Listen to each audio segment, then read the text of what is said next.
এই যে এটা হচ্ছে আপনার দেশি লাউ।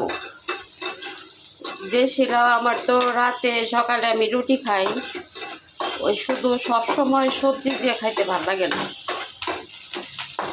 হ্যাঁ, আর এই যে ভাজি করার জন্য পেঁয়াজ আর কাঁচামরিচ আর জিরা সম্বার দিছি, দিয়ে এটাই করতেছি। তো এই জন্য আর এটা আমি কী করছি, আগেই কেটে আমি লবণ দিয়ে মাখিয়ে রাখছিলাম, মাখিয়ে যে চিপে রাখছি। এখন শুধু দিব আর ভাজবো। তাতে কি হয়, এমনি তো লাউয়ের মধ্যে আপনার অনেক পানি থাকে, এটা দেশি লাউ। এই দেখেন, তারপরও চিপে রাখছি, তারপরে কত পানি দেখেন, খুশকি যায় ডাকে, একটা বাজে ব্যাপার।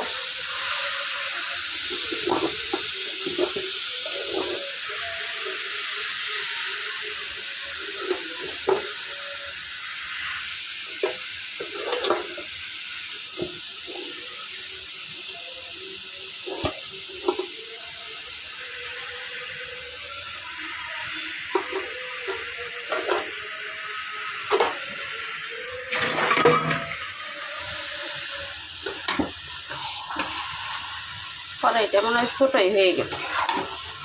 এখন ওই কড়াইতেই করবো, মাংস রান্না করবো দেখে এইটাই দিয়ে দিলাম। কমে যাবে অবশ্য, আর একটু চাল হইলেই কমে যাবে। এইখানে শুধু আমি একটু হলুদের গুঁড়া দিব, আর কিচ্ছু না। আর লবণ দিয়ে আপনার করে রাখছি, লবণটা পরে টেস্ট করে দিতে হবে, আগে দেওয়া যাবে না। ওতে লবণ দিয়ে মাখিয়ে রাখছিলাম। আর জালটা বাড়িয়ে দেওয়ার চেষ্টা করবেন প্রথমেই, কারণ জাল যদি বাড়িয়ে না দেন তাহলে পানি ওঠার সম্ভাবনা আছে। আপনি যতই চিপে দেন তারপরে লাউ, এটা মনে রাখতে হবে। আসলে আমি সব রান্নাই কেন দেখাই, অনেক আপনার নতুন গৃহিণী আছে, নতুন বোনেরা, সন্তানেরা আপনার নতুন নতুন বিয়ে হয়, তখন তারা অনেক কিছুই পারে না। একটা সংসারে কিন্তু সবসময় শুধু পোলাও, বিরিয়ানি, কালিয়া যাই বলেন, রোস্ট, হ্যাঁ, এগুলাই হয় না, সাধারণ রান্নাগুলোও হয়।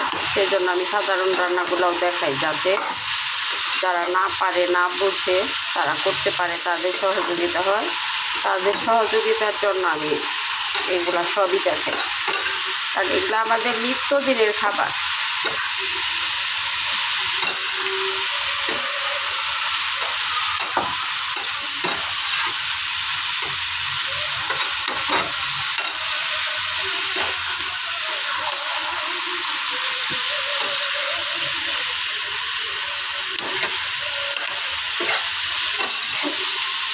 এতে আর কোনোই দিব না আমি।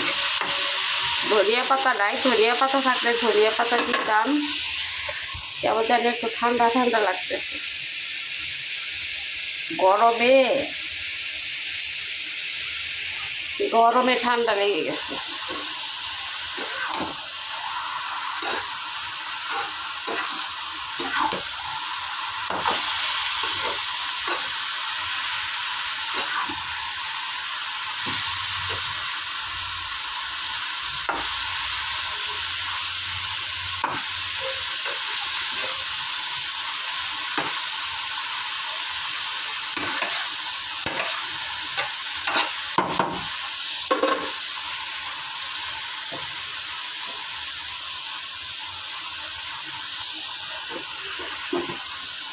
সবাই ভালো থাকবেন,